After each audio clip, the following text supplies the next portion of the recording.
Let's say I have a group of followers of my religion, Muslim, Christian, some crazy cult that hasn't been invented, Falun Gong, totally, or totally, whatever it may be. And I convince a whole There's bunch that of laugh them again. to move to an underpopulated state, right? So I go to Iowa.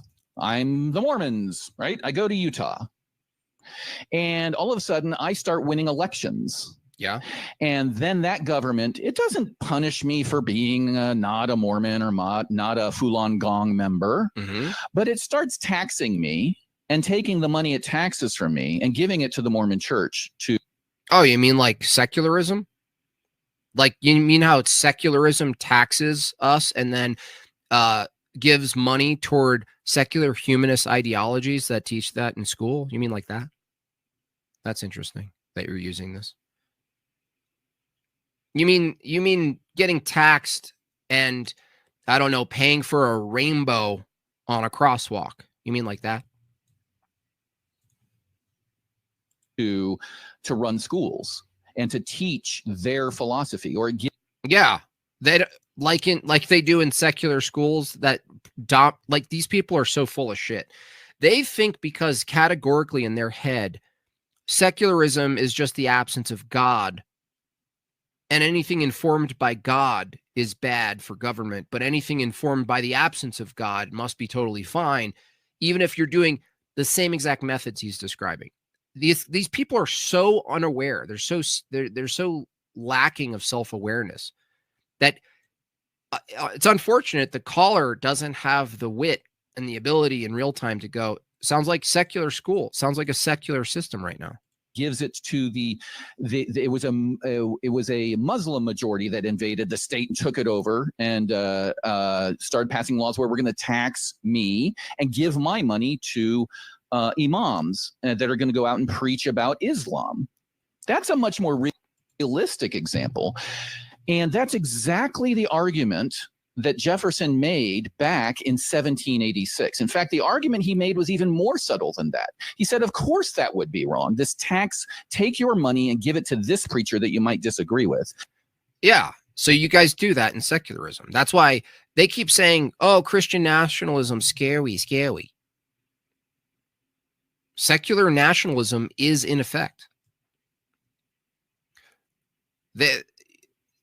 In fact, I bet they're so aware, subconsciously at least, that secularism is predominantly the worldview that's governing politics, policies, education, entertainment, philosophy, history, right? Standpoint theory. They're so aware that they have to project and say, oh, this Christians is scary. Anyone doing that scary. That's exactly what they're doing. They already have that stronghold. But he even said, even if the preacher is Christian and the man being taxed is Christian, he might not agree with every interpretation the government's preacher is making when they give money to that particular preacher. We should not be involved anywhere. And this is all pre-Constitution. So it doesn't make sense. You can't not be involved anywhere. Like this is what the secular atheist, philosophically speaking, they really believe there's a neutral ground. They really believe that there's some neutral ground, and it's like empiricism, or like science and empiricism, or secularism. You just take out all the gods and you just try to describe things how it is. And that's neutral, right? They're perpetually inside a myth called the myth. It's actually called the myth of the given. There's an essay that was written. I forgot the name of the person.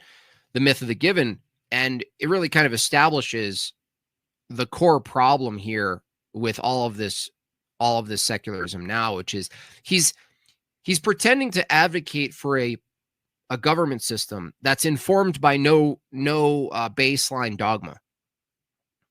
And he's lying to himself, because the moment you say, okay, you're allowed to vote in representatives who advocate for certain policies that are derivative or informed by their theology, you can do that. He couldn't tell me where you have to stop doing that. He couldn't tell me. And unfortunately, the caller is not running this guy through the interrogation process, because you just ask him, wait, let's step one. Can I be a part of politics holding my theology as the thing that's informing my politics? He said, say, yeah, you have the freedom to do that.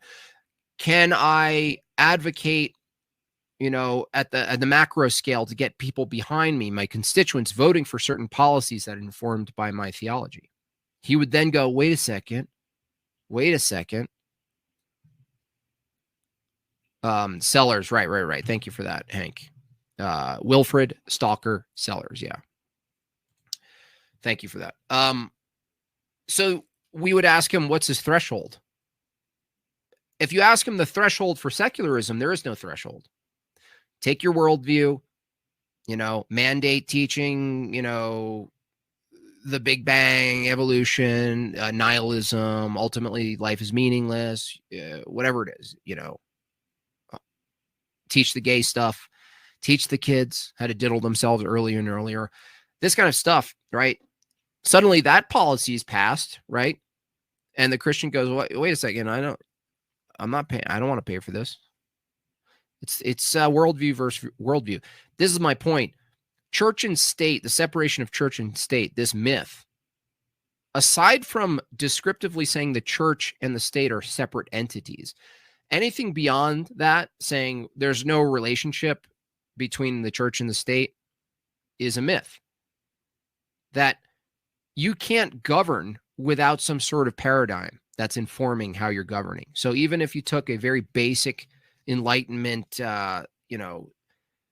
self-realized rights, autonomy, I get to do this, right, position. I'm born with this right to do whatever I want. That requires something more than the state.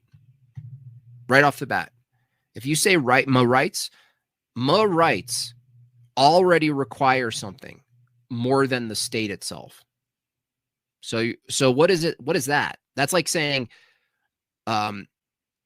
a ridiculous way of saying separation of church and state is saying separation of philosophy and state.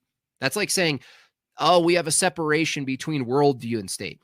That's like saying we have a separation between our meta-ethical principles and state.